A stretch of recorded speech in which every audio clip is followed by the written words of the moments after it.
محترم و مکرم قابل صد احترام عزیز ماؤں اور بہنوں، اللہ تبارک و تعالی نے پوری انسانیت میں سب سے زیادہ عظیم اور سب سے زیادہ شریف اور سب سے زیادہ امین اور سب سے زیادہ صادق اور سب سے زیادہ دیانتدار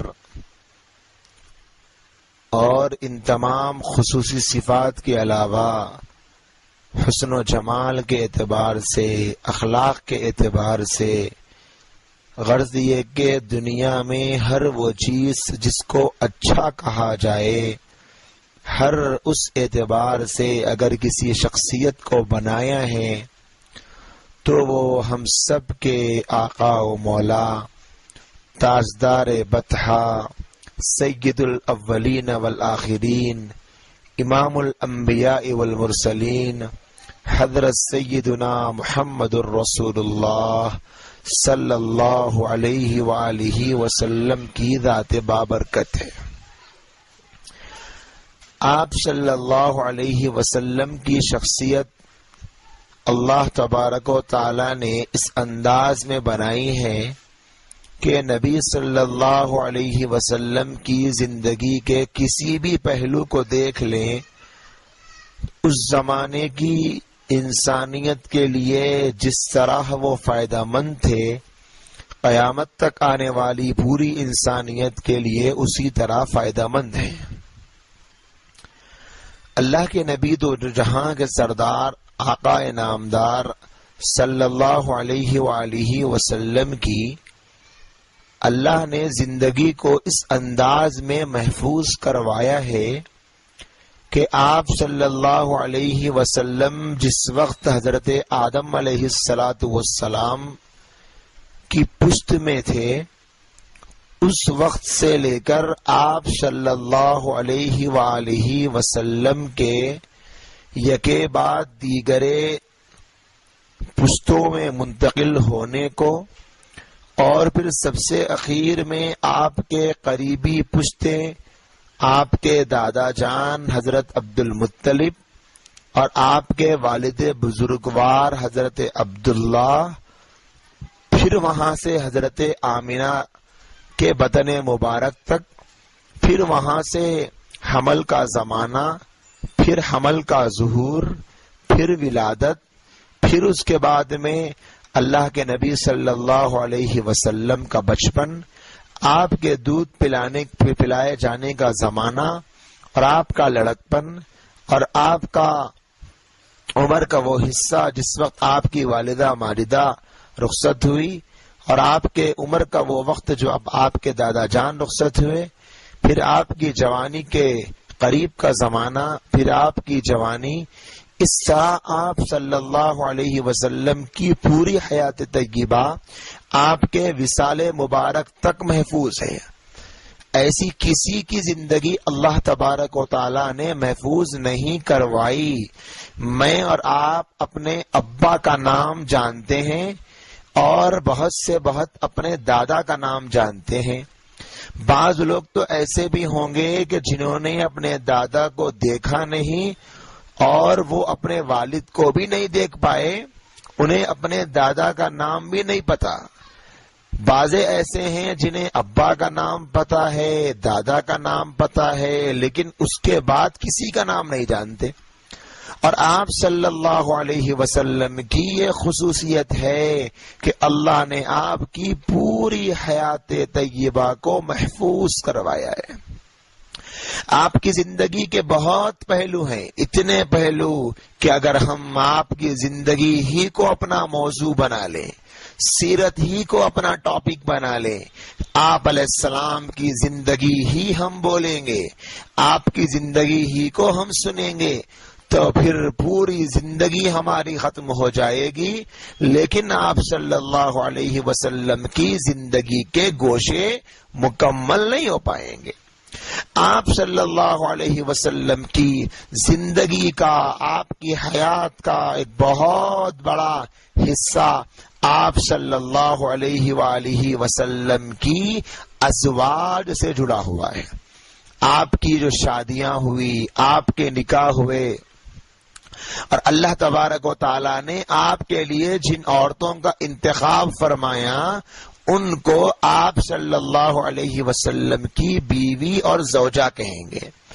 آپ کی زندگی کا وہ حصہ جو آپ صلی اللہ علیہ وسلم کی ازواج سے ریلیٹڈ ہے، آپ صلی اللہ علیہ وسلم کی بیویوں سے جڑا ہوا ہے، وہ حصہ اس قدر مبارک، اس قدر اہم، اس قدر قیمتی ہے کہ اگر ہم ازواج مطہرات رضوان اللہ تعالی علیہم مجمعین کی زندگیوں کو پڑھیں گے، سنیں گے، سمجھیں گے، اس کا تذکرہ کریں گے، اس کا مذاکرہ کریں گے، اپنی مجلسوں میں، اپنی بیٹھکوں میں، اپنی گفتگوؤں میں، اپنے حلقوں میں اگر ہم ان باتوں کو ایک دوسرے کے سامنے سنانے اور بولنے کا اہتمام کریں گے تو ہماری گھریلو زندگیوں میں وہ انقلاب آئے گا، جو انقلاب آج تک ہر اس زمانے کی ہر عورت میں آیا ہے جس نے ازواج مطہرات کی زندگیوں کو اپنا آئیڈیل بنائے گا. اور ہمارے معاشرے میں پائے جانے والی ہماری نسلوں کی تباہی، ہماری بچیوں کا بگاڑ، ہمارے معاشرے کا فساد، ہمارے نوجوان نسلوں کی بے دینی، بے راہ روی، بے شرمی، بے حیائی اور گناہوں کی دلدل میں لت پت ہونے کا مزاج ازواج مطہرات کی زندگیوں کی عطر اور خوشبو کو چھڑکیں گے تو بہت جلد ختم ہو جائے گا. اسی لیے ہم آج سے ازواج مطہرات رضوان اللہ تعالی علیہم اجمعین کی زندگیوں کا سننے کا، سنانے کے سلسلے کا آغاز کر رہے ہیں. ہم جانتے ہیں کہ ہمارے پیارے نبی صلی اللہ علیہ وسلم کو اللہ تبارک و تعالی نے جو بھی بیوی عطا فرمائی، قرآن مجید میں اللہ پاک نے اس بیوی کے بارے میں ان کی حیثیت کو اس طرح بتلایا کہ وَأَزْوَاجُهُ أُمَّهَاتُهُمْ، کہ پہلے فرمایا النبی اولا بالمؤمنین، کہ نبی ایمان والوں کے لیے ان کی جانوں سے زیادہ عزیز ہیں. پھر فرمایا وَأَزْوَاجُهُ أُمَّهَاتُهُمْ، جو نبی کی بیویاں ہیں وہ امت کی مائیں ہیں. تو معلوم ہوا کہ آپ صلی اللہ علیہ وسلم کی جو ازواج ہیں، آپ کی جو وائفز ہیں، آپ کی جو بیویاں ہیں وہ ہم سب کی ماں ہیں. تو ہم جن کا تذکرہ سن رہے ہیں وہ اس امت کی ماں، وہ ہم سب کی ماں ہیں. اللہ تبارک و تعالیٰ نے ہم سب کو ان کی روحانی اولاد بنایا ہے.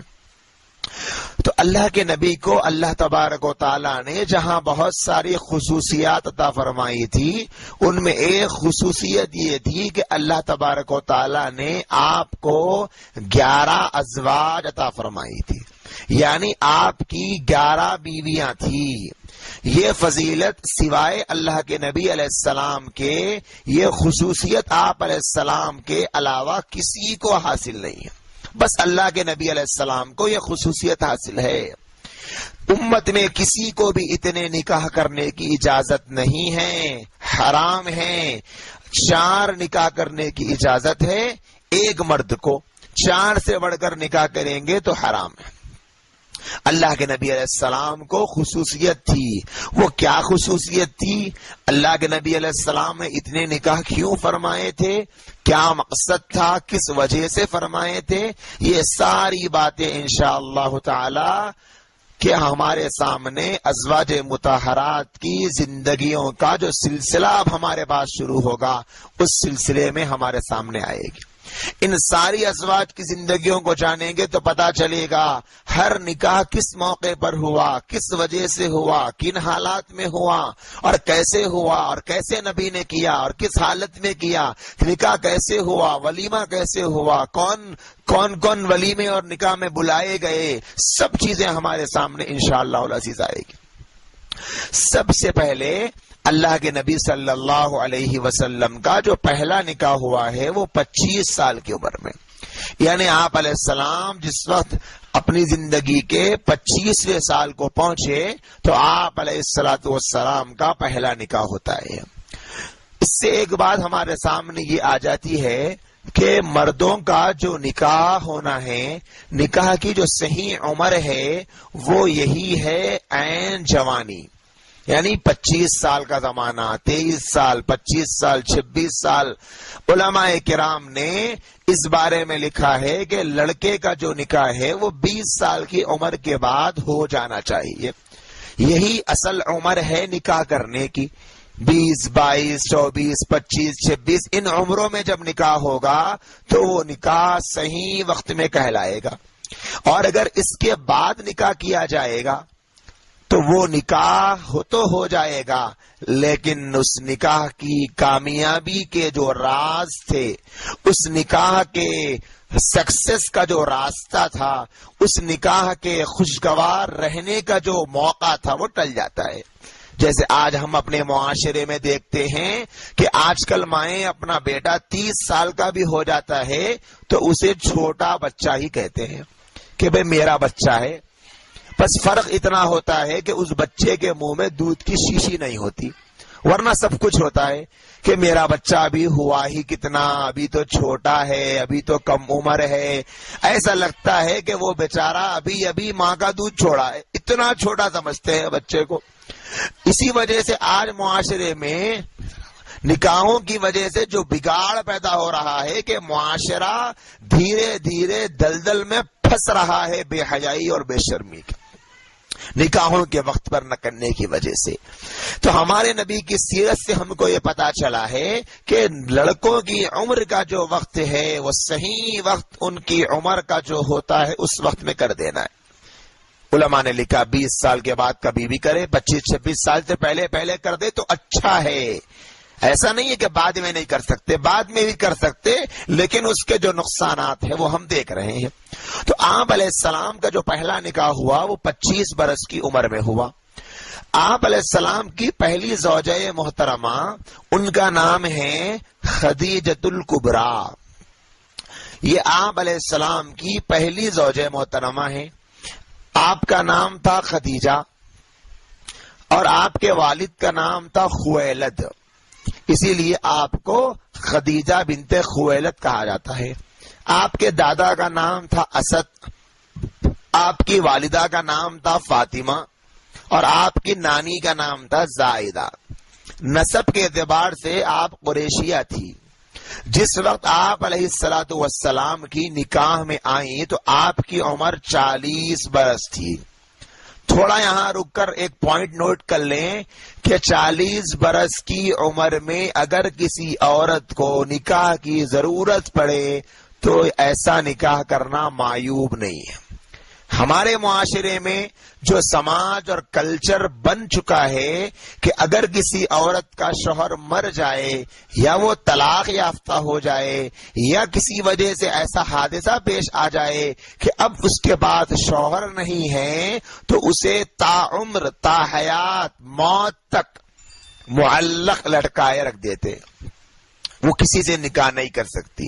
معلوم ہوا پہلی زوجہ محترمہ کا نکاح جو 40 برس کی عمر میں ہو رہا ہے تو یہ عمر بھی عورت کے لیے شادی کی ہو سکتی ہے۔ پھر آپ آگے سنیں، جس وقت نکاح ہوا ہے آپ صلی اللہ علیہ وسلم کے نکاح میں آنے سے پہلے 2 شوہروں سے نکاح کر چکی تھی۔ پہلے ایک شوہر تھے ابو حالہ اور دوسرے شوہر کا نام لکھا ہے عتیق بن عائذ۔ ان دونوں شوہروں کے بارے میں مورخین نے لکھا ہے کہ پہلے شوہر کون سے ہیں، ابو حالہ ہے یا پھر عتیق بن عائذ ہے۔ دونوں میں سے کوئی بھی ہو، صاحب استیعاب نے اس بات کو لکھا ہے کہ پہلے شوہر ابو حالہ ہی ہے۔ دونوں میں سے کوئی بھی شوہر پہلے ہو، بہرحال 2 شوہر پہلے تھے اور ان 2 شوہروں سے حضرت خدیجہ رضی اللہ تعالی عنہا کو اولاد بھی تھی۔ ہوا یہ کہ دونوں شوہر یکے بعد دیگر انتقال کر گئے۔ پہلے ابو حالہ سے نکاح ہوا، کچھ وقت گزرا، وہ انتقال کر گئے، تو پھر عتیق بن آئس سے نکاح کیا اور وہ بھی کچھ وقت ساتھ رہے اور پھر انتقال کر گئے۔ اب وہ بیوہ تھی اور 40 سال کی عمر ہے۔ اس 40 سال کی عمر میں 2 شوہروں سے بیوہ ہونے کے بعد اس حال میں کہ بچے بھی ہیں، پھر اللہ کے نبی علیہ السلام سے نکاح ہو رہا ہے۔ اب آپ ذرا اس آئینے کو اپنے معاشرے کی طرف پھیر کر دیکھیے، ہم نے یہ کلچر اور یہ سسٹم اور یہ رسم کہاں سے لائی ہے؟ ہمارے معاشرے میں کسی بہن اور کسی بیٹی کا شوہر مر جاتا ہے، اگر اس کو اولاد نہیں ہوتی تو نکاح کروانے کے لیے 5-10 سال لگا دیتے ہیں، بولے کہ نہیں ابھی تو نہیں کریں گے، ابھی تو غم ہے، ابھی تو فلاں ہیں، ابھی تو فلاں ہیں، بعد میں کریں گے، جب کریں گے تب کریں گے، یہ کہہ کر ٹالتے جاتے ہیں۔ اور ٹالتے ٹالتے اس بیچاری کی جوانی اور کم عمری کا ایک بڑا حصہ جب گزر جاتا ہے تو اس کے بعد پھر رشتوں کے نہ ملنے کے شکوے کرتے ہیں۔ اور اگر کسی بیچاری کو اولاد ہو جائے، 2 سال کا بچہ ہو، چھوٹا بچہ ہو، اب اس کا شوہر مر جائے تو ہمارے پاس ایسی رسم ہے کہ اب وہ بیچاری نکاح نہیں کر سکتی، وہ اس 2 سال کے بچے کی خاطر پوری زندگی بیوگی میں گزارے، کبھی بھائی کا دیا ہوا کھا لے، کبھی بہن کا دیا ہوا کھا لے، کبھی باپ کے ٹکڑوں پر پلے، کبھی ان کے خرچے پر پلے، کبھی ان کے خرچے پر پلے، اور کوئی اگر دے اور دینے کے بعد تانے تو ماریں گے، تانوں کو برداشت نہ آئے تو لہذا وہ اب نوکری کرے گی، جاب کرے گی، کام کرے گی، ملازمت کرے گی، اپنے اس 2 سالہ بیٹے کو جوان کر کے اس کی شادی کرنے کی خاطر اس کی پوری زندگی ہمارا معاشرہ تباہ کر دیتا ہے۔ حضرت خدیجہ رضی اللہ تعالی عنہا کے اس نکاح سے ایک سبق یہ ملتا ہے کہ نکاح کے لیے یہ سب رسمیں اسلام میں تو ہے ہی نہیں۔ یہ نکاح جو ہو رہا ہے حضرت خدیجہ کا، وہ اللہ کے نبی بنائے جانے سے پہلے ہو رہا ہے۔ تو اس زمانے میں عرب میں بھی یہ رسم نہیں تھی جو آج ہمارے معاشرے میں ایسی جڑ پکڑ چکی ہے کہ ہزاروں بچیاں شوہر کے مرنے کے بعد یا شوہر سے چھٹنے کے بعد اپنے گھرانوں میں اپنی ماؤں اور اپنے باپوں کے برے رسموں کی چکی میں پس رہی ہے۔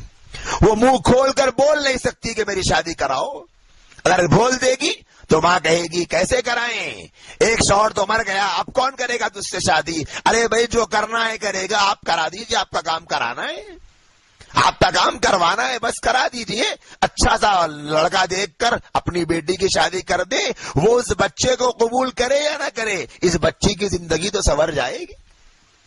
آپ علیہ الصلوۃ والسلام جس وقت نکاح فرما رہے ہیں حضرت خدیجہ کے اولاد تھی، تو آپ علیہ السلام نے کہا فرمایا اے خدیجہ میں تمہاری اولاد کو قبول نہیں کروں گا، یہ نہیں فرمایا۔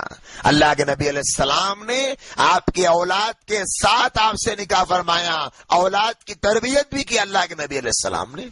تو ملے گا، ڈھونڈیں گے تو ملے گا، آپ کرنا نہیں چاہیں گے تو ملے گا نہیں، آپ ڈھونڈنا نہیں چاہیں گے تو ملے گا نہیں۔ اس رسم کو بھی آپ علیہ السلام کے پہلے نکاح سے ہم کو ختم کرنے کا عہد کرنا ہے۔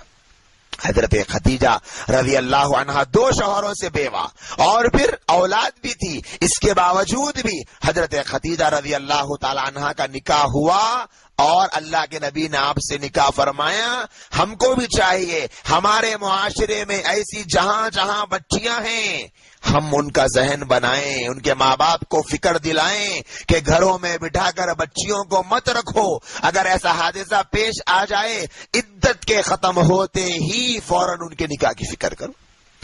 حضرات صحابہ کے زمانے میں اگر کسی عورت کا شوہر مر جاتا تو 4 مہینے 10 دن اس کی عدت ہوتی تھی۔ آج بھی وہی حکم ہے، قیامت تک وہی حکم رہے گا، قرآن کا یہ حکم ہے۔ اس عدت کے دنوں کے ختم ہونے سے پہلے اس عورت کے لیے نکاح کے پیغام آتے تھے، اور جہاں عدت ختم ہوئی اس عورت کا دوسرا نکاح ہو جاتا تھا۔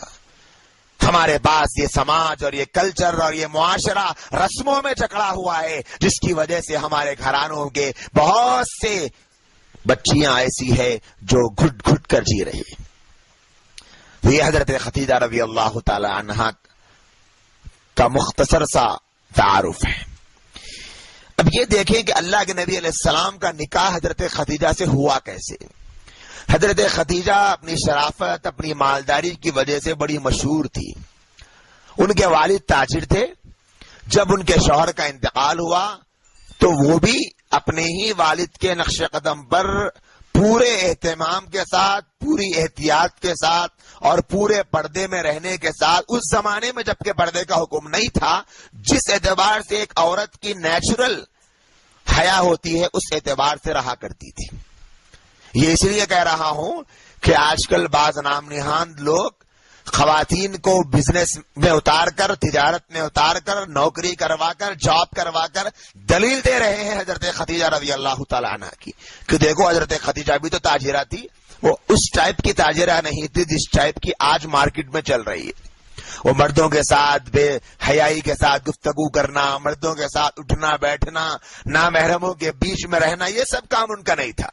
وہ تو انتہائی پاکیزہ، انتہائی شریف اور انتہائی حیا والی اور انتہائی غیرت والی مانی جاتی تھی، بڑی مشہور تھی۔ ہر شریف شخص جانتا تھا کہ حضرت خدیجہ رضی اللہ تعالی عنہ اس زمانے کی بڑی پاک باز عورت ہے، اور کئی مکے کے سردار ان کو نکاح کا پیغام بھیج چکے تھے۔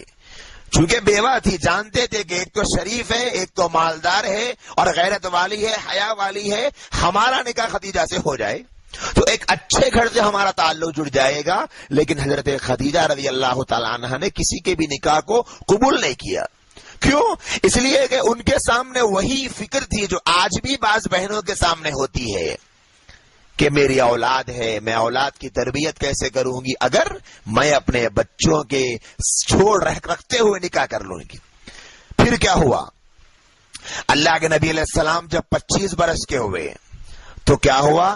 اللہ کے نبی کے چچا نے کہا، ابو طالب نے، اے میرے بیٹے، کیونکہ اللہ کے نبی آپ ہی کی کفالت میں رہتے تھے 8 برس کی عمر سے، تو بیٹے کی طرح آپ کی تربیت کی، آپ ہی کے گھر میں رہتے تھے، تو کہنے لگے، اے میرے بیٹے، اے میرے بھتیجے محمد، میں اب بوڑھا ہو چکا ہوں، اتنے میرے ہاتھوں میں طاقت نہیں کہ میں خرچ برداشت کر سکوں، میری یہ خواہش ہے کہ اب تم جوانی کی عمر کو پہنچ رہے ہو تو تم کوئی کاروبار کرو، تجارت کرو۔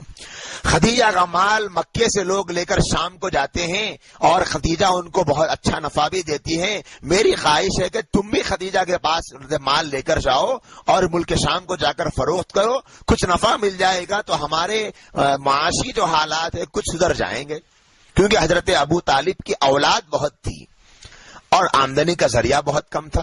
آپ علیہ السلام بچپن سے جب ہوش کو سنبھالے تھے تب سے آپ کا ساتھ دیتے تھے، لیکن اب جوان ہو چکے تو آپ کے چچا نے خواہش ظاہر کی۔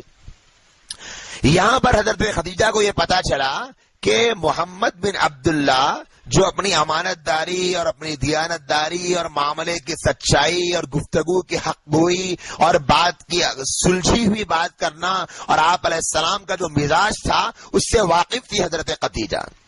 حضرت خدیجہ کو جب پتا چلا کہ آپ کے چچا آپ کو یہ مشورہ دیے ہیں کہ خدیجہ کے پاس سے مال لے کر کاروبار کرو، تو خود حضرت خدیجہ نے آپ علیہ السلام کی طرف قاصد کو بھیجا کہ اگر آپ جانا چاہیں تو میں آپ کے ذریعے سے تجارت کرنا چاہتی ہوں اور آپ کو اپنا مال دینا چاہتی ہوں۔ تو آپ علیہ السلام نے خوشی خوشی قبول کر لیا۔ حضرت خدیجہ نے ایک کام یہ کیا کہ ایک غلام آپ کے ساتھ میسرہ رکھ دیا، وہ پہلے سے خدیجہ کا مال لے کر ملک شام کو جاتا تھا اور کاروبار کر کے لا کر نفع دیتا تھا، جو نفع آتا خدیجہ کچھ نفع اپنے پاس رکھ لیتی، کچھ نفع کام کرنے والے کو دیتی تھی۔ اللہ کے نبی علیہ السلام کے ساتھ اب میسرہ چل پڑے۔ اب میسرہ اللہ کے نبی کے ساتھ کاروبار میں دیکھ بھال کے لیے کیا گئے، بلکہ نبی علیہ السلام کی گویا حفاظت اور خدمت کے لیے گئے۔ جب میسرہ ساتھ میں گئے تو شام کے سفر کے دوران میسرہ نے آپ علیہ السلام ابھی نبی نہیں بنائے گئے، 25 سال کی عمر ہے آپ کی، آپ نبی بنائے گئے 40 سال میں، لیکن میسرہ نے کچھ ایسی چیزیں آپ علیہ السلام کے اندر دیکھی کہ وہ پریشان تھے کہ یہ محمد بن عبداللہ آخر ہے کون، ان کے ساتھ یہ عجیب و غریب کام ہوتے کیسے ہیں۔ جیسے وہ دیکھتے کہ جہاں پر محمد بن عبداللہ جاتے ہیں تو دیکھتے ہیں کہ ان کے سر پر بادل سایہ کیا ہوتا ہے، تو میسرہ پریشان تھے کہ بھئی یہ بادل کا سایہ کرنا مجھے سمجھ میں نہیں آ رہا، آخر کیا وجہ ہے۔ پھر جب ملک شام کے دوران ایک درخت کے سائے میں آپ علیہ السلام بیٹھے تو وہاں پر ایک راہب رہتا تھا، عیسائی مولوی کو، جیسے آج ہمارے پاس مسلمانوں کے مولویوں کو مولانا کہتے ہیں اور حضرت کہتے ہیں، تو وہاں پر عیسائیوں کا جو عالم ہوتا ہے اس کو راہب کہتے تھے۔ تو ایک راہب اپنے گھر میں، جیسے کہ چرچ میں سمجھے آج جیسے چرچ تھا، تو اس زمانے کا جو چرچ ہوتا تھا اس چرچ میں بیٹھا تھا۔ جیسے ہی اللہ کے نبی درخت کے نیچے بیٹھے تو وہ وہاں سے نکل کر آیا اور میسرہ کو پوچھا کہ بھئی یہ شخص کون ہے، یہ نوجوان کون ہے؟ تو انہوں نے کہا کہ یہ مکہ سے آئے ہیں، ان کا نام محمد ہے، ان کے ابا کا نام عبداللہ ہے۔ تو اس راہب نے کہا کہ یہ جو شخص یہاں بیٹھے ہوئے ہیں یہ آنے والے زمانے کے نبی ہوں گے۔ تو میسرہ پریشان ہو گیا کہ بھئی یہ کیا بات ہے، آپ کیا کہہ رہے ہیں؟ یہ تو ایک محمد ہے، یہ محمد ابن عبداللہ ہے، یہ کاروبار کے لیے آئے، نبی کیسے ہوں گے؟ آپ کیسے بتا سکتے ہیں؟ تو میسرہ سے اس راہب نے کہا تھا کہ دیکھو اصل میں نے اپنی آسمانی کتابیں جو ہمارے پاس توریت اور انجیل اس زمانے میں پائی جاتی تھی، اس زمانے میں ابھی وہ تحریف نہیں ہوئی تھی۔ جیسے آج جو کتابیں ہیں توریت اور انجیل وہ اتھینٹک نہیں ہے، وہ ایسی ہے کہ جو پوری بدلی جا چکی ہے، لیکن اس زمانے میں جو تھی وہ معتبر تھی۔ تو وہ کہنے لگا کہ میں نے اپنی کتابوں میں پڑھا ہے کہ اس درخت کے نیچے ایک شخص آ کر بیٹھے گا، وہ شخص آنے والے زمانے کا نبی ہوگا، اور اس درخت کے نیچے سب سے آخری مرتبہ جو شخص بیٹھا تھا وہ عیسیٰ علیہ السلام تھے۔ ان کے بعد سے آج تک کوئی شخص اس درخت کے نیچے نہیں بیٹھا، اور یہ آ کر بیٹھے ہیں تو میری اپنی کتابوں کی پیشین گوئیوں کے مطابق یہی آنے والے زمانے کے نبی بنائے جائیں گے۔ اب میسرہ حیران ہے کہ آخر میں کس شخص کے ساتھ میں آ گیا ہوا، یہ ہے کون؟ اب وہاں پر کاروبار کے لیے گئے، نبی علیہ السلام تو تجارت کی، تو عام طور پر جتنا نفع ہمیشہ میسرہ یا اس جیسے کوئی اور لوگ لاتے تھے خدیجہ کا مال، تو جو نفع ہوتا تھا اس سے دگنا نفع ہوا۔ میسرہ اور پریشان ہو گئے کہ یہ کیا بات ہے، ہم لاتے تو نفع کم ہوتا اور یہ لائے تو نفع زائد ہو گیا۔ پھر چوتھی بات میسرہ نے یہ دیکھی کہ نبی علیہ السلام وہاں سے ملک شام سے کپڑے خریدے ہیں، یعنی جو پیسہ آپ کو ملا تھا اس پیسوں سے آپ نے کپڑے خریدے، اور وہ کپڑے آپ کہنے لگے کہ مکے کو جا کر ان کپڑوں کو بیچوں گا۔ تو ایک وہ نفع جو مکے سے آئے تھے شام کو وہ نفع ملا، پھر دوسرا نفع کپڑوں کو لے جا کر بیچنے کا، تو نفع پہلے سے دگنا ہوا اور مزید نفع کی امید ہے۔ تو اس طرح میسرہ بڑے پریشان تھے کہ آخر یہ شخص ہے کون اور ہوگا کیا، اور آخر محمد کا ماجرا کیا ہے۔ بہرحال شام کا سفر مکمل ہوا اور میسرہ اور اللہ کے نبی علیہ السلام واپس آ رہے تھے۔ تو ایک روایت کے مطابق میسرہ نے اللہ کے نبی علیہ السلام سے عرض کیا کہ اے محمد، آپ ایک کام کریں کہ آپ اور میں دونوں ساتھ نہیں جائیں گے بلکہ آپ اکیلے چلے جائیں، اس لیے کہ آپ بہت زیادہ نفع لے کر جا رہے ہیں۔ ہو سکتا ہے خدیجہ جو ہمارے لیے مال دینے والی ہے، مالدار خاتون، ہو سکتا ہے کہ آپ کے اس نفع کو دیکھ کر وہ آپ کو دوہرا اجر، دوہرا نفع دے دے، یعنی آپ کو جو اس نفع پر بات کی تھی اس سے زائد دے دے۔ تو میسرہ وہیں کھڑے ہو گئے اور اللہ کے نبی علیہ السلام ملک شام سے واپس مکہ المکرمہ میں داخل ہو رہے تھے۔ جس وقت اللہ کے نبی داخل ہو رہے تھے اس وقت حضرت خدیجہ اپنے گھر کے بالا خانے میں بیٹھی ہوئی تھی۔ جیسے آج ہمارے پاس گھر کا کوئی اونچا حصہ ہوتا ہے، اس طرح اس زمانے میں گھر کے اونچائی کے حصے میں بیٹھی ہوئی تھی۔ تو اس نے دیکھا کہ اللہ کے نبی علیہ السلام آ رہے ہیں اور آپ کے اوپر دو فرشتے پر بچھائے سایہ کیے ہوئے ہیں۔ حضرت خدیجہ نے دیکھا، بڑی پریشان ہو گئی کہ یہ کیا ماجرا ہے۔ انہیں اپنی آنکھوں پر شاید یقین نہ آیا ہوگا کہ میں یہ کیا دیکھ رہی ہوں محمد کو کہ ان کے سر پر فرشتے کیوں ہیں۔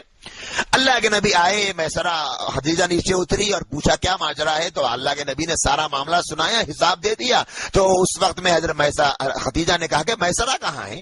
نبی نے فرمایا کہ میسرہ تو وہاں ہے، جاؤ میسرہ کو بلا کر لاؤ۔ تو اللہ کے نبی علیہ السلام میسرہ کو بلانے کے لیے پھر گئے۔ ایک روایت کے مطابق خدیجہ نے صرف اس لیے نبی علیہ السلام کو ایسا فرمایا تھا تاکہ وہ دیکھیں جو فرشتے آتے وقت میں سایہ کر رہے تھے جاتے وقت بھی کرتے ہیں یا نہیں کرتے۔ اب وہ بالاخانے پہ چڑھی تو کیا دیکھتی ہے کہ اللہ کے نبی واپس جاتے ہیں تو پھر سے فرشتے پر بچھائے ہوئے. تو حضرت خدیجہ کے دل پر بہت اثر ہوا اور وہ بالکل اس بات کی فکر میں لگ گئی کہ آخر یہ ماجرا کیا ہے. پھر جب میسرہ آئے تو میسرہ نے آ کر سارا ماجرا سنایا کہ دیکھیے میں نے وہاں ملک شام میں اس طرح دیکھا, راہب نے بتایا کہ آنے والے زمانے کے نبی ہوں گے, میں نے دیکھا کہ ان کے سر پہ اس طرح سایہ ہوتا ہے, میں نے دیکھا کہ اس طرح یہ کاروبار کرتے ہیں, میں نے دیکھا کہ ان جیسا تاجر دنیا میں آج تک کسی نے نہیں دیکھا, اتنا نفع جو انہوں نے لایا ہے کسی نے نہیں لایا. پھر حضرت خدیجہ نے بھی کہا کہ میں نے بھی دیکھا کہ فرشتے ان کے سر پر سایہ کیے ہوئے. یہاں سے حضرت خدیجہ رضی اللہ تعالی عنہا کا قلبی جو میلان تھا وہ نبی علیہ السلام کی طرف ہونے لگا کہ یہ تو بڑی واقعتاً مبارک شخصیت ہے, ایسی شخصیت ہے کہ اس شخصیت سے تو اپنے رشتے کو جوڑنا چاہیے. اور ایک روایت کے مطابق حضرت ابن عباس رضی اللہ تعالی عنہ راوی ہیں, فرماتے ہیں کہ جاہلیت کے زمانے میں جبکہ ابھی آپ علیہ السلام نبی نہیں بنائے گئے تھے تو مکے میں عورتوں کا ایک میلہ لگا تھا, عورتیں ایک جگہ جمع ہوئی تھی خوشی کے موقع پر, سب لوگ خوش تھی. تو ایک آدمی تیز آیا اور بڑی بلند آواز سے کہنے لگا, اے مکہ کی عورتوں, تمہارے شہر میں ایک نبی ہوگا جس کا نام احمد ہوگا, تم میں سے جس سے ہو سکے وہ عورت اس سے نکاح کر لے, وہ بڑی کامیاب ہوگی. تو لکھا ہے کہ ساری عورتوں نے تو سن کر انسنی کر دی, لیکن خدیجہ نے اس بات کو اپنے ذہن و دماغ میں بٹھا لیا تھا کہ ایک نبی آئیں گے, اور اس نبی کا ان کو انتظار تھا. جب یہ علامتیں حضرت خدیجہ نے دیکھی اور میسرہ سے سنی تو ان کے دل نے اس بات کی گواہی دی, اے خدیجہ اب دیر نہ کرنا, مکے کے بڑے بڑے سرداروں کے رشتے تم نے ٹھکرا دیے تھے, لیکن یہ مکے ہی کا سردار نہیں, یہ آنے والی قیامت تک کی انسانیت کا سردار بننے والا ہے.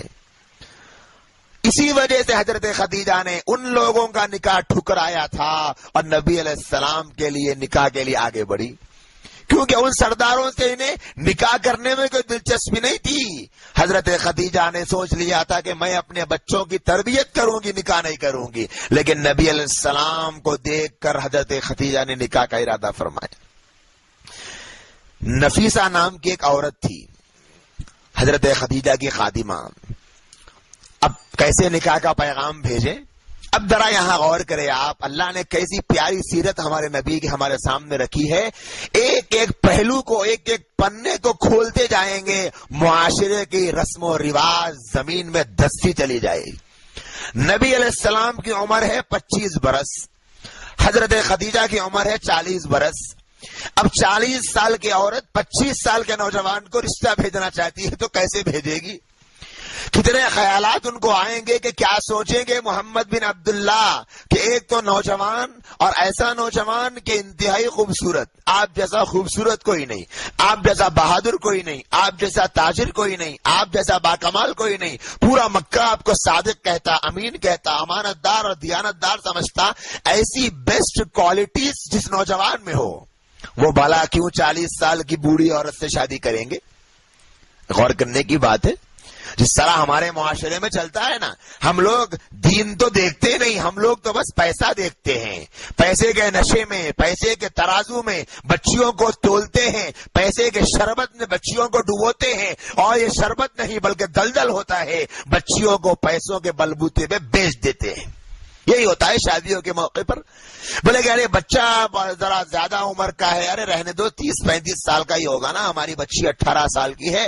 پیسوں کو نہ دیکھو, عمر کو نہ دیکھو, پیسوں کو دیکھو. کتنی ہمارے ملک کی ایسی بیٹیاں جن کو بہت سے ماں باپ نے پیسوں کی خاطر 60 سال اور 50 سال کے بوڑھوں کے ساتھ شادی کر دی. لیکن نبی کی سیرت بتلاتی ہے کہ مال نہ دیکھو, اخلاق دیکھو, اخلاق دیکھو.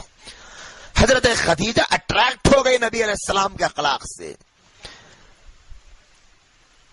نفیسہ آئی آپ علیہ السلام کے پاس, کہنے لگی, اے محمد, کیا ہی اچھا ہوتا کہ آپ نکاح کر لیتے. اب تو آپ ماشاءاللہ تجارت بھی کر رہے ہیں اور بڑا اچھا نفع آپ کو مل رہا ہے, اور خدیجہ کے ساتھ آپ ان کا مال لے کر جا رہے ہیں اور وہ آپ کو نفع بھی دے رہی ہے. کیا ہی اچھا ہوتا کہ آپ نکاح کر لیتے. تو نبی علیہ السلام نے فرمایا کہ مجھ سے نکاح کون کرے گا, کیونکہ آپ علیہ السلام ابھی اس وقت میں ایسی حالت میں تھے کہ آپ اپنے چچا کے پاس رہتے تھے تو آپ نے سوچا کہ مجھ سے نکاح کون کرے گا، نہ میرے پاس کوئی آمدنی کا ذریعہ ہے اور مجھے کون اپنے بچی دے گا. تو اللہ کے نبی علیہ الصلوۃ والسلام کو نفیسہ کہنے لگی دیکھیے اگر ایسی عورت ہو جو مالدار بھی ہو، جو شریف بھی ہو، جو سمجھدار بھی ہو، ایسی عورت کے بارے میں آپ کا کیا خیال ہے؟ اللہ کے نبی نے فرمایا عورت کے صفات تو بڑی اچھی ہیں لیکن ایسی عورت مجھ سے نکاح کیوں کرے گی؟ نفیسہ نے کہا کہ اگر وہ عورت ہی آپ سے نکاح کرنے کو راضی ہو تو پھر آپ کیا کہیں گے؟ کیا آپ راضی ہیں؟ کہنے لگے کون ہے؟ نفیسہ نے کہا کہ خدیجہ ہے جو آپ سے نکاح کرنے کے لیے راضی ہے.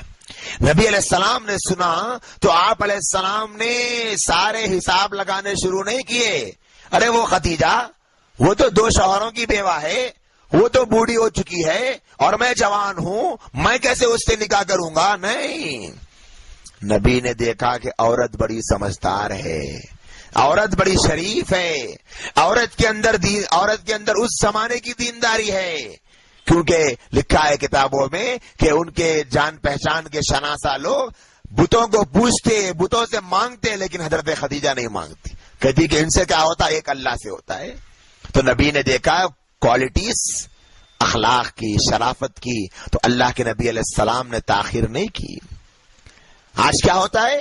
ہم ذرا اس واقعے سے سبق لے کر دیکھیں. آج بچیوں میں دیکھا کیا جا رہا ہے؟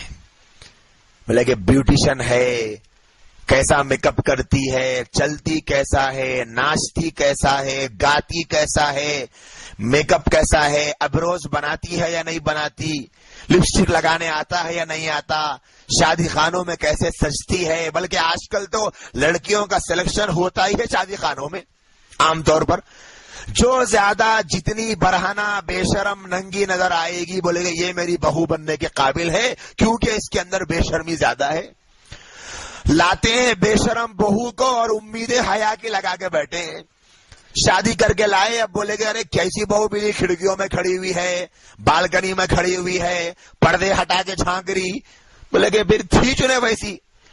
آپ پسند کرے وقت میں بھی وہ شادی خانے کی بالکنی میں کھڑے ہو کے جھانک رہی تھی. آپ جب پسند کریں تو ویسی حرکت کرتے ہوئے پسند کریں، لیکن اپنے گھر میں آنے کے بعد بول رہے کہ نہیں ہمارے گھر میں آنے کے بعد جیسے موبائل میں سے ایک سم نکال کے دوسری سم نکالتے کہ نیٹ ورک چینج ہو جاتا، آج ہمارے گھر کی مائیں چاہتی ہے کہ ہوں گی ان کے اماں کے پاس کیسی بھی، ہمارے گھر میں آتے کچھ نیک بن جانا. نہیں بنتی. فریج کے پانی کے باٹل میں پانی بھر کے رکھے تو پانی رہتا، 1 گھنٹہ نہیں 2 گھنٹے نہیں 1 سال بھی رکھے تو پانی شربت نہیں بنتا. ایسی ہے. نیک بہو کو لے کر آئیں گے تو نیک رہیں گی، بری کو لائیں گے لا کے بولیں گے نیک ہونا تو نیک نہیں ملتی. چائے میں اگر شکر نہیں ڈلی تو شکر پھکی بنتی.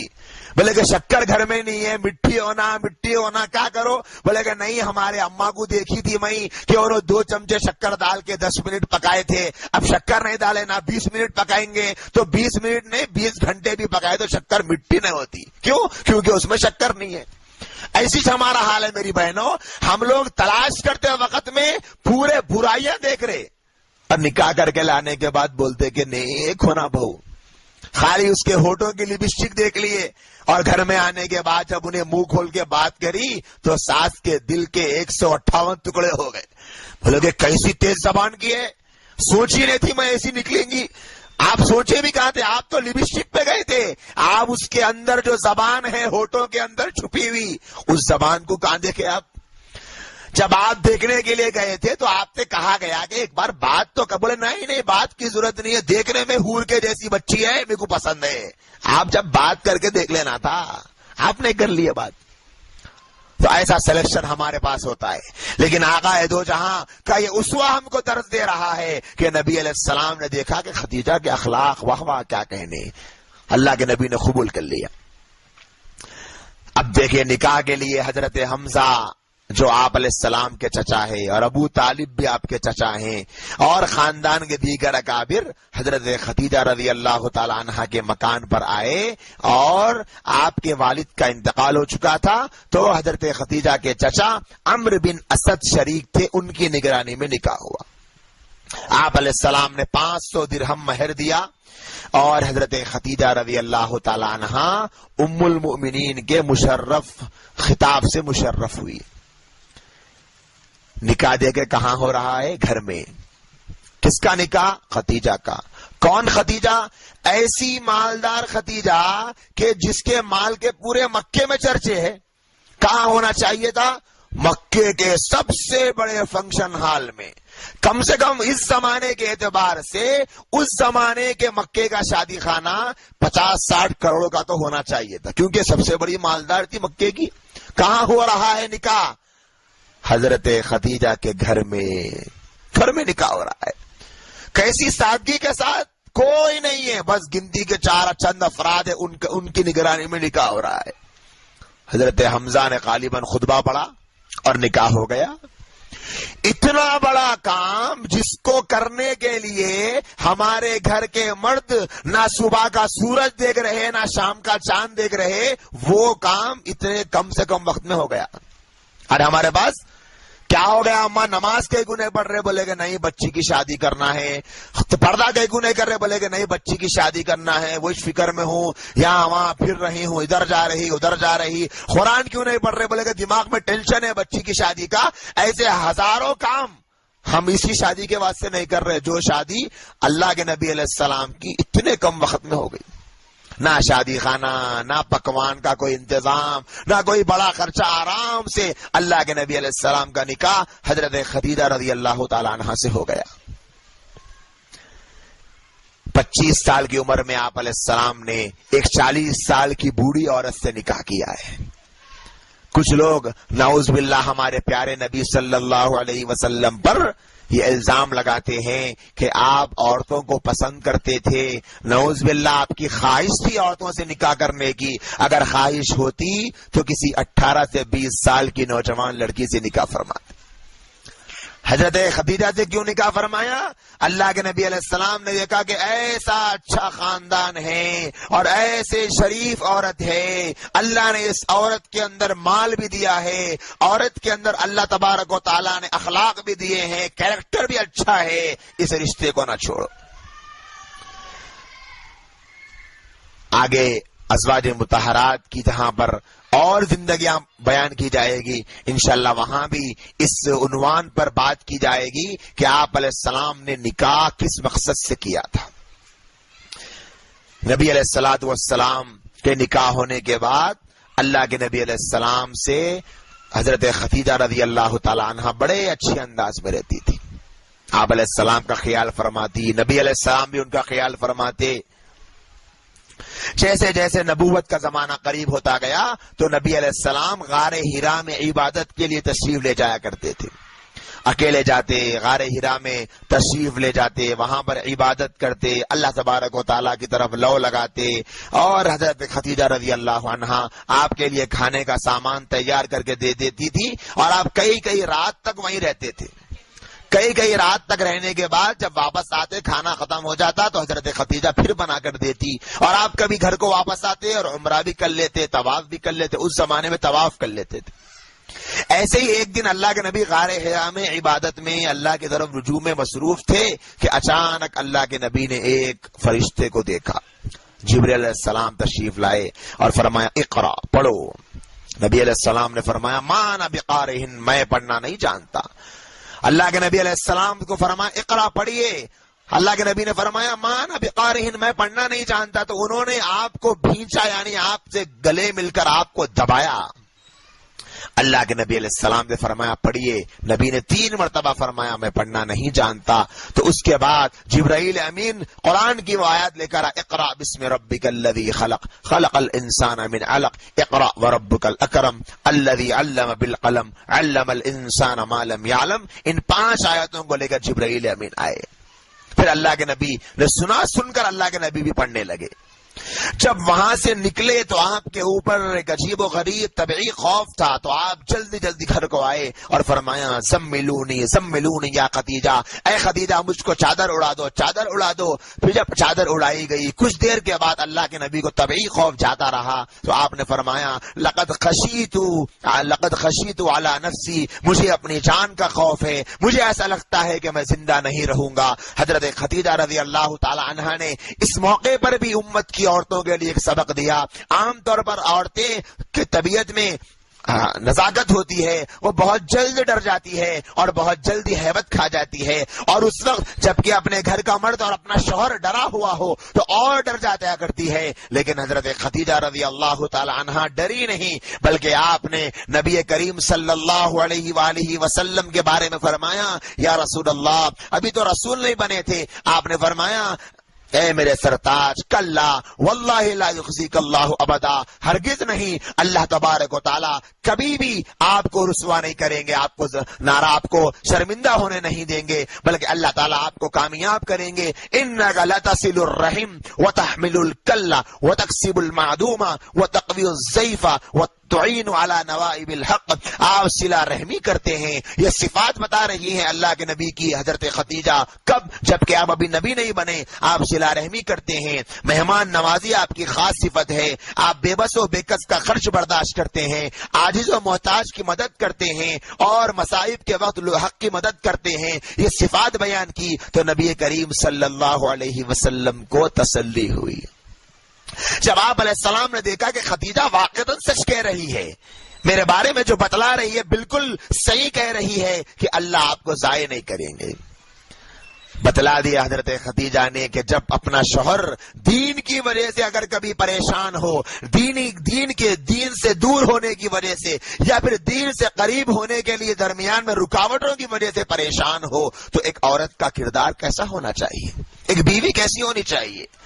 یہ نہ ہو کہ اپنے شوہر کو بولے کہ ارے چھوڑو جی کیا پڑھتے فجر کی نماز بازوق والے پڑھے تو ان کو کیا ملا، نوکری پہ توجہ دو، نماز جاتی ہے تو جانے دو۔ ایسا نہیں سوچا، ایسا نہ سوچنا بھی نہیں ہے، بلکہ بیوی کا کام ہے کہ شوہر کی دین میں اس کی مددگار بنے، معاون بنے۔ ایک درس دیا حضرت خدیجہ رضی اللہ تعالی عنہ نے۔ پھر اپنے شوہر کو محمد بن عبداللہ کو، جو ابھی نبی نہیں بنے تھے بلکہ ابھی یہاں سے نبوت کا آغاز ہو رہا ہے، تو اللہ کے نبی کو ورقہ بن نوفل اپنے چچازاد بھائی تھے جو عیسائی تھے، بوڑھے ہو چکے تھے، ان کے پاس لے کر گئی۔ جب ان کے پاس گئی تو اللہ کے نبی سے انہوں نے پوچھا بتلاؤ آپ کے ساتھ کیا ہوا؟ نبی نے سنایا ایسا ایسا ماجرا آیا ہے، ایسا ایک شخص آیا تھا۔ تو جب سنا ان کے چچا نے تو وہ پہچان گئے اور کہنے لگے یہ تو وہی فرشتہ ہے انزل اللہ علی موسیٰ یا لیتنی فیہا اکون حیا اذا یخرجک قومک، کہنے لگے یہ تو وہی فرشتہ ہے جو موسیٰ علیہ السلام کے پاس میں آیا کرتا تھا، کاش میں اس وقت زندہ رہتا جب آپ کی قوم آپ کو اپنے شہر سے نکال دیتی تو میں آپ کے لیے کچھ کرتا۔ نبی کو پیشین گوئی دے دی، بتلا دی کہ آپ کے پاس جو آیا ہے وہ فرشتہ ہی ہے، وہ سچا ہے اور آپ نبی ہے، اور یہ بھی بتلا دیا کہ مکے کے لوگ آپ کو ستائیں گے۔ حافظ ابن کثیر رحمہ اللہ تعالی نے بیہقی کے حوالے سے یہ بھی نقل کیا ہے کہ نبوت کے بالکل ابتدائی دور میں جب حضرت خدیجہ رضی اللہ عنہا سے اللہ کے نبی کہتے اے خدیجہ مجھے ایک فرشتہ نظر آتا ہے، ذرا غور کریں حضرت خدیجہ رضی اللہ تعالی عنہا کیسے نبی پر اعتماد کرتی تھی۔ انہوں نے یہ نہیں فرمایا کہ آپ کو کیسے نظر آتا ہے یا پتہ نہیں آپ کو سچ ہے یا غلط، نہیں، فرمایا یا رسول اللہ بالکل آپ کو نظر آتا ہے تو سچ ہے۔ ایک کام کیجئے، جب آپ کو وہ فرشتہ نظر آئے تو آپ مجھ کو بتائیے کہ مجھے وہ فرشتہ نظر آ رہا ہے۔ ایک مرتبہ اللہ کے نبی نے فرمایا اے خدیجہ مجھے وہ فرشتہ نظر آ رہا ہے، تو نبی علیہ السلام حضرت خدیجہ کے دائیں جانب بیٹھے تھے۔ آپ نے عرض کیا یا رسول اللہ آپ ایک کام کیجئے، آپ بائیں جانب بیٹھیے۔ اب بائیں جانب بیٹھے، پوچھا اب نظر آ رہا ہے؟ نبی نے فرمایا کہ ہاں اب بھی نظر آ رہا ہے۔ تو خدیجہ نے فرمایا یا رسول اللہ آپ میرے قریب آ جائیے، میرے پاس بیٹھیے۔ تو نبی علیہ السلام حضرت خدیجہ کے پاس آ کر بیٹھے۔ اللہ کے نبی نے پوچھا یا رسول اللہ اب فرشتہ نظر آ رہا ہے؟ کہنے لگی ہاں نظر آ رہا ہے۔ حضرت خدیجہ نے اپنا دوپٹہ اتارا، سر سے دوپٹہ نکالا اور پوچھے اب دیکھیے کیا وہ فرشتہ نظر آ رہا ہے؟ تو اللہ کے نبی نے فرمایا خدیجہ اب نظر نہیں آ رہا ہے۔ حضرت خدیجہ نے فرمایا آپ اطمینان رکھیے وہ فرشتہ ہی ہے، اس لیے کہ اگر شیطان ہوتا تو وہ مجھے دیکھ کر نہیں بھاگتا، فرشتہ ہے کیونکہ وہ فرشتے پردہ کرتے ہیں بالوں سے عورت کے، اسی لیے وہ چلا گیا۔ علماء نے لکھا ہے یہاں سے حضرت خدیجہ کی فراست اور سمجھداری کا پتہ چلتا ہے کہ کیسے انہوں نے اپنے آپ کو اس طرح پیش کیا۔ وہ ایسی سمجھدار بیوی تھی کہ انہوں نے بتلا دیا کہ فرشتے جو ہوتے ہیں وہ پردے کی حالت میں آتے ہیں اور پردہ نہ ہو تو فرشتے چلے جاتے ہیں۔ ایسے ہی ایک مرتبہ جبرائیل امین آئے اللہ کے نبی علیہ السلام کے پاس، حضرت خدیجہ بیٹھی تھی، باہر کھڑے ہیں، اندر نہیں آتے۔ اللہ کے نبی نے پوچھا اے جبرائیل کیا ہوا، اندر کیوں نہیں آتے؟ کہنے لگے اے اللہ کے نبی آپ کی زوجہ محترمہ کے سر سے دوپٹہ ہٹا ہوا ہے، کہہ دیجئے کہ سر پر دوپٹہ ڈال لوں تو میں اندر آ جاؤں گا۔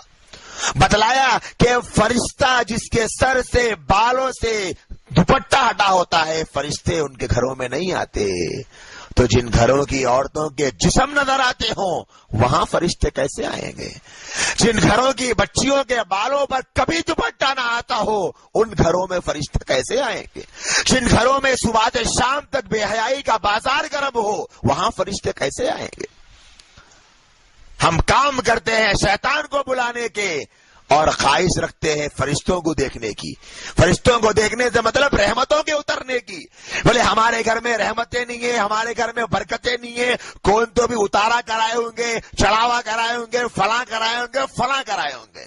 سب سے بڑا اتارا تو اپنے آپ کا کرانا ہے۔ جن کو اتارے پہ یقین ہے وہ اپنا اتارا کرائے اور ایسا کپڑا پہنے جس سے بال نظر نہیں آتے، پھر دیکھیں اللہ کی رحمتیں کیسے آئے گی، اللہ کی طرف سے برکتوں کا نزول کیسے ہوگا۔ یہ وہ حضرت خدیجہ رضی اللہ تعالی عنہ ہیں کہ اللہ کے نبی علیہ السلام پر پوری انسانیت میں سب سے پہلے اسلام لانے والی، پوری انسانیت میں سب سے پہلے مسلمان ہونے والی، اور یہاں سے بھی حضرت خدیجہ نے امت کی عورتوں کا نام اونچائی اور بلندی کی اس انتہا پر پہنچا دیا جہاں کوئی نہیں پہنچ سکا۔ عورتوں کے حق میں یہ اعزاز آیا کہ نبی پر اگر اسلام بھی سب سے پہلے کسی نے قبول کیا تو وہ عورت نے کیا۔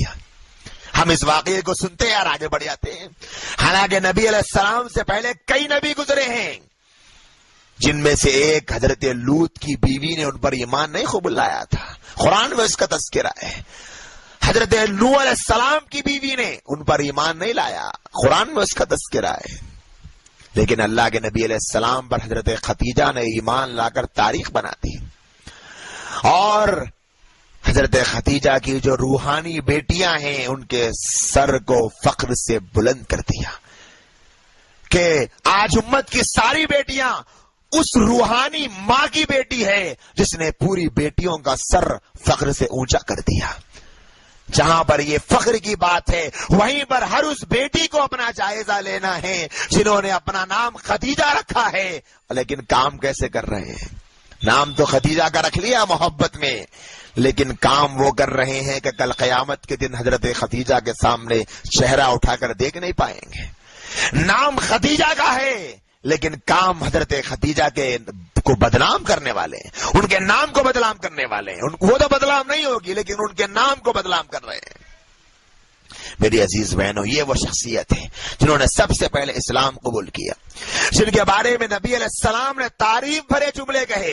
حضرت عائشہ رضی اللہ تعالی عنہا سے نے سوال کیا تو فرمانے لگے عائشہ وہ ایسی ہے خدیجہ، وہ مجھ پر ایمان لائی جب لوگ میری رسالت کے منکر تھے، انہوں نے میری تصدیق کی جبکہ لوگوں نے مجھ کو جھٹلایا، انہوں نے اپنے مال سے میری ہمدردی کی جبکہ لوگوں نے مجھے اپنے مال سے محروم کیا، اور پھر فرمایا انہوں نے مجھ سے نکاح کیا اور اللہ نے مجھے ان سے اولاد دی جبکہ میں کسی سے نکاح کرنے کا سوچا بھی نہیں تھا۔ یہ صفات بیان کی حضرت خدیجہ کی۔ اسلام کے فروغ میں، اسلام کے پنکنے میں، اسلام کے بڑھنے میں، اسلام کے درخت کے مضبوط ہونے میں حضرت خدیجہ رضی اللہ تعالی عنہا کا بہت بڑا حصہ ہے۔ نبی علیہ السلام جب نبی بنائے گئے تو آپ کے نبی بنائے جانے کے بعد سب سے پہلے آپ نے دعوت دینی شروع کی، اسلام کی دعوت۔ تو مشرکین مکہ آپ کے دشمن ہو گئے اور طرح طرح سے آپ کو ستانا شروع کر دیا، ساری قوم آپ کی دشمن ہو گئی اور اعزا اور اقربا بھی مخالف ہو گئے۔ ایسے مصیبت کے زمانے میں صرف آپ کے چچا ابو طالب اور اہلیہ حضرت خدیجہ رضی اللہ تعالی عنہا غمگسار تھی۔ وہی غم کو کم کرنے والے تھے۔ ابن کثیر رحمت اللہ علیہ فرماتے ہیں حضرت خدیجہ وہ ہے جو سب سے پہلے اللہ پر ایمان لائی، اللہ کے رسول پر ایمان لائی اور نبی کے لائے ہوئے پیغام کو سچا مانا، اور نبی علیہ السلام کو جو جو تکلیفیں اور اذیتیں پہنچتی تھی حضرت خدیجہ کے ذریعے سے اللہ پاک نے اس کو ہلکا کر دیا، اور جو نبی کو لوگ جھٹلاتے تھے، آپ غمگین ہوتے تھے تو اللہ تبارک و تعالی حضرت خدیجہ کے ذریعے سے اس کو دور فرما دیا کرتے تھے۔ سیرت ابن ہشام میں لکھا ہے حضرت خدیجہ رضی اللہ تعالی عنہ نبی علیہ السلام کی وزیر تھی، جنہوں نے آپ کے اسلام میں آپ کا ساتھ دیا۔ اس کے بعد ایک بہت بڑی قربانی جو حضرت خدیجہ رضی اللہ تعالی عنہ نے دی ہے وہ شیب ابی طالب، یعنی ایک گھاٹی تھی وہاں پر، جس گھاٹی میں مکے کے لوگوں نے نبی علیہ السلام کی دعوت قبول نہ کی اور نبی علیہ السلام کی ہر آواز کو مخالفت کے ساتھ میں رد کر دیا، اور جب نبی علیہ السلام کے ساتھی بڑھتے گئے تو انہوں نے یہ اعلان کر دیا کہ جو کوئی محمد کی مدد کرے گا ہم اس کو بھی قتل کر دیں گے، اور جب تک یہ لوگ محمد کی نصرت سے اپنے ہاتھوں کو نہیں ہٹا لیتے اور جب تک ہمارے حوالے نہیں کر دیتے کہ ہم محمد کو نعوذ باللہ قتل کر دے، تب تک ان کے ساتھ بائیکاٹ کیا جائے، ان کا سماجی بائیکاٹ کیا جائے، جس کو آج کے زمانے میں سوشل بائیکاٹ کہیں گے، وہ بائیکاٹ کیا جائے، نہ ان کو کھانا دیا جائے، نہ ان کو پانی دیا جائے، ان کو کوئی سہولت نہ دی جائے، نہ یہ بازار سے کچھ خرید سکتے ہیں، نہ بازار میں کچھ بیچ سکتے ہیں، نہ یہ کچھ کما سکتے ہیں، نہ یہ اس گھاٹی سے باہر نکل سکتے ہیں۔ اس طریقے کا بائیکاٹ اللہ کے نبی علیہ الصلوۃ والسلام کے ماننے والے اور آپ کے قبیلے کے، آپ کے چاہنے والے، آپ کے محبت کرنے والے سارے لوگ مل کر ایسے تھے جنہوں نے 3 سال تک آپ کے ساتھ اس گھاٹی میں خود کو رکھنا گوارا کیا، لیکن نبی علیہ السلام کو چھوڑنا گوارا نہیں کیا۔ حضرت خدیجہ رضی اللہ تعالی عنہا بھی اس میں سے تھی۔ آپ کا سارا مال وہاں کے لوگوں رہنے والوں کی مدد میں، نصرت میں لگا۔ حال یہ ہو گیا تھا کہ گزرتے گزرتے ایسے بھی دن آئے کہ نبی علیہ السلام کے ساتھیوں نے پتے کھائے درختوں کے، اور جس کی وجہ سے ان کی ماں بچے روتے بلبلاتے، ماؤں کے پاس دودھ نہیں ہوتا۔ یہ صورتحال ہو چکی تھی۔ حضرت خدیجہ رضی اللہ تعالی عنہا نے اپنا مال اتنا لگایا کہ قرآن میں اللہ نے فرمایا وَوَجَدَكَ عَائِلًا فَأَغْنَىٰ، کہ ہم نے آپ کو بغیر مال والا پایا تھا، کہ آپ کے پاس مال نہیں تھا تو ہم نے آپ کو غنی کر دیا۔ مفسرین نے لکھا ہے کہ خدیجہ کے مال کے ذریعے سے، اے بمال خدیجہ کے مال کے ذریعے سے غنی کر دیا ہے۔ ایک مرتبہ آپ علیہ السلام نے فرمایا خدیجہ نے وَعَطَتْنِي مَالَهَا، اپنے مال کو مجھ کو دیا اور میں نے اسے اللہ کے راستے میں خرچ کر دیا۔ ایک غلام تھے حضرت زید بن حارثہ رضی اللہ تعالی عنہ، جن کا قصہ حضرت زینب بنت جحش رضی اللہ تعالی عنہ کے نکاح کے موقع پر تفصیل سے آئے گا۔ ان کو بھی حضرت خدیجہ نے اللہ کے نبی علیہ السلام کو خرید کر دیا تھا۔ پھر پوری زندگی حضرت زید نے جو خدمت کی اسلام کی، وہ سارا کا سارا ثواب حضرت خدیجہ کے اعمال نامے میں آئے۔ اور حضرت خدیجہ وہ شخصیت ہے جو سب سے پہلے نبی علیہ السلام کے ساتھ نماز پڑھی ہے۔ جبرائیل امین آئے اور آپ نے حضرت اللہ کے نبی علیہ السلام کے چشمے کے پاس سے زمین کے ایک حصے پر مارا، چشمہ نکلا، وضو کر کے بتایا، نبی نے وضو کیا، پھر نبی کو نماز پڑھ کے بتائی، نبی نے نماز پڑھی، 2 رکعت نماز۔ اس زمانے میں ابھی نماز فرض نہیں تھی۔ حضرت خدیجہ سب سے پہلی خاتون ہے جو نماز اللہ کے نبی کے ساتھ پڑھا کرتی تھی۔ حفیظ کندی کا بیان ہے کہ وہ حج کے موقع پر حضرت عباس جو ابھی مسلمان نہیں ہوئے تھے اس زمانے میں، ان کے سے تجارت کرنے کے لیے آئے تو دیکھا کہ کعبے کے سامنے ایک مرد آیا، اس نے آ کر نماز کے لیے رکعت باندھی، پھر ایک عورت آئی، وہ بھی ان کے پیچھے نماز پڑھی۔ میں نے پوچھا کہ یہ کون لوگ ہیں، یہ کیا کرتے ہیں؟ حضرت عباس نے کہا کہ یہ میرا بھتیجا ہے، یہ ایک مذہب کی دعوت دیتا ہے، وہ کہتا ہے کہ ایسا ایسا اللہ تعارف کر رہا ہے اسلام کا۔ تو اس کو کہنے لگے کاش ایسا ہوتا کہ میں ان کے اوپر سب سے پہلا ایمان لانے والا ہوتا۔ تو اس طریقے سے حضرت خدیجہ رضی اللہ تعالی عنہ نے ہر کام نبی علیہ السلام کے شروع میں، اسلام کے ابتدائی میں ساتھ دیا۔ اللہ پاک نے جو اولاد دی اللہ کے نبی کو وہ حضرت خدیجہ ہی سے ہے۔ آپ ہی کو یہ خصوصیت حاصل ہے کہ تمام ازواج میں آپ علیہ الصلوۃ والسلام کی اولاد صرف ان سے ہوئی، جن میں سب سے پہلی حضرت زینب، حضرت رقیہ، حضرت ام کلثوم، حضرت فاطمہ۔ اکثر محققین کا قول یہ ہے کہ سب سے بڑی بیٹی زینب ہے، ان کے بعد رقیہ ہے، ان کے بعد ام کلثوم ہے، اس کے بعد ام فاطمہ ہے رضوان اللہ تعالی علیہ مجمعین۔ یہ آپ کی 4 صاحبزادیاں ہیں۔ انشاءاللہ تعالی جب یہ ہمارا ازواج مطہرات کا سلسلہ مکمل ہوگا تو پھر اس کے بعد ہم ہماری ان مجلسوں میں حضرات بناتے مطہرات یعنی آپ علیہ السلام کی صاحبزادیوں کی زندگی بھی سنیں گے۔ 3-4 بیٹیاں تھیں اور 3 بیٹے تھے۔ ایک قاسم تھے پہلے بیٹے، جن کی نسبت سے اللہ کے نبی علیہ السلام کی کنیت ابو القاسم پڑی. یہ نبوت سے پہلے پیدا ہوئے اور وفات بھی نبوت سے پہلے پا گئے. تقریباً 2-2.5 سال کا زمانہ پایا. اور ایک بیٹے تھے عبداللہ جو نبوت کے بعد پیدا ہوئے اور ان کا لقب طیب بھی تھا، طاہر بھی تھا. ایک اور بیٹے ہیں ابراہیم جو ماریہ قبطیہ رضی اللہ تعالی عنہا کے وطن سے تھے، جو اللہ کے نبی علیہ السلام کی باندی تھی. یہ آپ کی اولاد ہے. اسی طرح حضرت خدیجہ رضی اللہ تعالی عنہا کی پاکیزگی اور فضائل کے بارے میں بہت سی روایت ہے. حضرت عائشہ رضی اللہ تعالی عنہا فرماتی ہیں مجھے کسی بیوی پر رشک نہیں آیا نبی علیہ السلام کی تمام بیویوں میں سے جتنا خدیجہ پر رشک آتا تھا. جبکہ میں نے خدیجہ کو دیکھا بھی نہیں. رشک کیوں آتا تھا کہ نبی علیہ السلام اکثر یاد فرماتے رہتے تھے حضرت خدیجہ کو. اور دوسری وجہ یہ بیان فرمائی کہ اگر کبھی بکری ذبح فرماتے تو عام طور پر اپنی بیوی کی سہیلیوں کو تلاش کر کر کے سالن بھیجتے تھے. سوچو کیا مقام ہے، کیا کمال ہے حضرت خدیجہ رضی اللہ تعالی عنہا کا کہ ایک شوہر جس کی بیوی کے انتقال کے کئی سال بعد بھی اپنی بیوی کو یاد کر کر کے اس کے نام سے اس کی سہیلیوں کی طرف اپنے گھر میں پکنے والے سالن کو بھیجے. اس بیوی نے کتنا دل جیتا ہوگا اپنے شوہر کا. آج کی ہر بیوی کے لیے سبق ہے. ذرا جائزہ لے کے دیکھیں اپنے شوہر کے ساتھ اپنا تعلق کیسا ہے کہ میرا شوہر مجھے مرنے کے بعد تو چھوڑیے، میں اگر گھر سے کسی کام کے لیے چلی جاتی ہوں تو بھی یاد کرتا ہے یا نہیں. کیوں؟ میں نے اپنے شوہر کے ساتھ کیسا بہیو اور سلوک کیا ہے.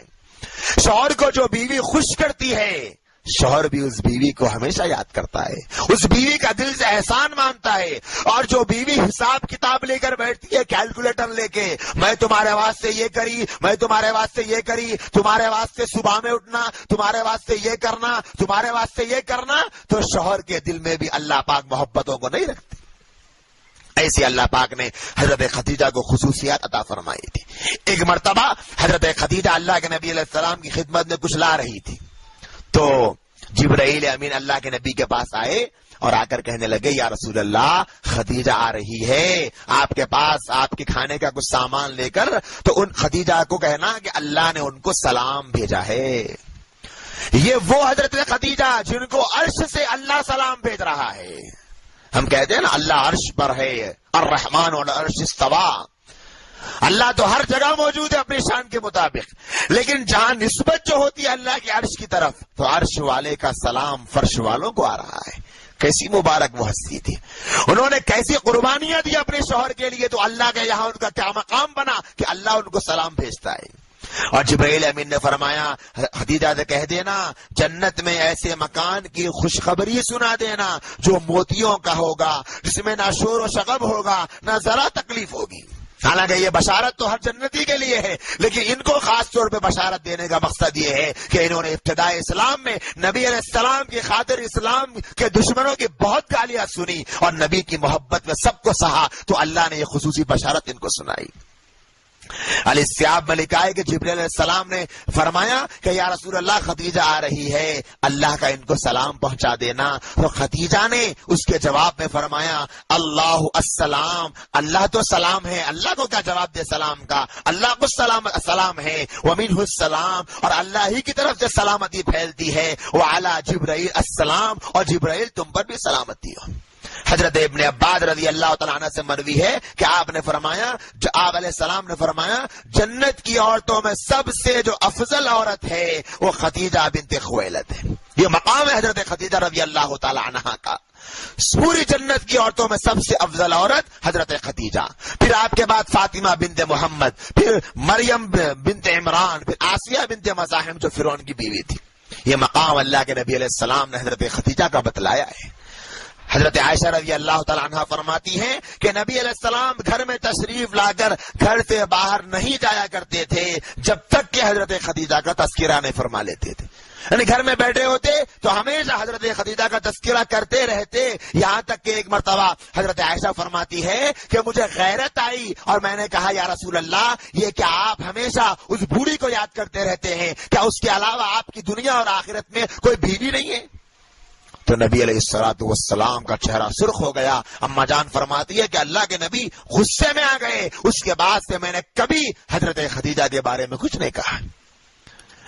حضرت عائشہ رضی اللہ تعالی عنہ ان کی برائی سوچ کے نہیں کہہ رہی تھی، بلکہ ایک شوہر اپنی بیوی کے ساتھ ہے، حضرت عائشہ کے ساتھ، لیکن بار بار خدیجہ کی تعریف کرتے ہیں تو ایک غیرت آئی تھی، وہ بھی بیان کرتی ہے، پھر کہتی ہے کہ میرا دل اس کے بعد سے صاف ہو گیا، اللہ کے نبی کے دل میں جو خدیجہ کا مقام تھا وہ مقام کوئی نہیں پا سکے۔ 10 نبوی میں جس نبی علیہ الصلوۃ والسلام نبوت کا 10واں سال ہوا نبی کا، تو اس سال اللہ کے نبی علیہ الصلوۃ والسلام کی زوجہ محترمہ انتقال کر گئی، اور اللہ کے نبی علیہ السلام جب تک حضرت خدیجہ کے ساتھ تھے کسی سے نکاح نہیں کیا، بوڑھی عورت 40 سال کی، پھر اس پر 6 اولادیں ہوئی آپ کو اسی عورت سے، ذرا تصور کرے کیسے گزارا ہے نبی نے۔ کیا ایسا نبی نعوذ باللہ خواہش پسند ہو سکتا ہے جس نے 40 سال کی بوڑھی عورت کے ساتھ 25 سال گزارے ہیں؟ جس وقت حضرت خدیجہ کا انتقال ہوا تو رمضان کا مہینہ تھا، مکے میں انتقال ہوا، اس وقت آپ کی عمر 65 سال کی تھی، 65 ایئرس، اتنی بڑی لمبی عمر پائی۔ اللہ کے نبی علیہ السلام کی صحبت میں کم و بیش 25 سال رہی، لیکن کبھی بھی اللہ کے نبی علیہ السلام کو بھی تکلیف نہیں پہنچائی۔ یہ ہے وہ زوجہ محترمہ کی زندگی کا کچھ تفصیلی خاکہ، پوری تفصیل میں نے آپ کے سامنے نہیں سنائی، بہت سی روایات کو چھوڑ بھی دیا ہے وقت کے پیش نظر۔ جہاں تک ہو سکے ہمارے لیے سبق ہے، ہمارے لیے عبرت ہے، ہمارے لیے نصیحت ہے، ان چیزوں کو بیان کیا گیا، اور بھی بعض باتیں ہیں، لیکن آج ہمارے سامنے زوجہ محترمہ ام المومنین حضرت خدیجہ رضی اللہ تعالی عنہا کی زندگی کا ایک خاکہ آیا۔ جب آپ کا انتقال ہوا تو اس وقت جنازے کا حکم ابھی نہیں آیا تھا، تو آپ کو کفن دے کر مقام حجور میں دفن کر دیا گیا، جسے اب جنت المعلی کہتے ہیں۔ یہ حضرت خدیجہ رضی اللہ تعالی عنہا کی زندگی کا آخری موقع تھا۔ اس انتقال کے بعد اسی سال حضرت حمزہ رضی اللہ، حضرت ابو طالب جو اللہ کے نبی کے چچا تھے، ایمان نہیں لائے، بغیر ایمان کے انتقال کر گئے، تو نبی کریم صلی اللہ علیہ وسلم کو اتنا غم ہوا کہ آپ نے اپنی زوجہ اور اپنے چچا کی جدائیگی کی وجہ سے فرمایا کہ یہ سال تو غم کا سال ہے، عام الحزن، غم کا سال، غم کا سال قرار دیا۔ سوچے اللہ کے نبی علیہ السلام کو کتنا زیادہ پیار اور محبت حضرت خدیجہ رضی اللہ تعالی عنہا سے۔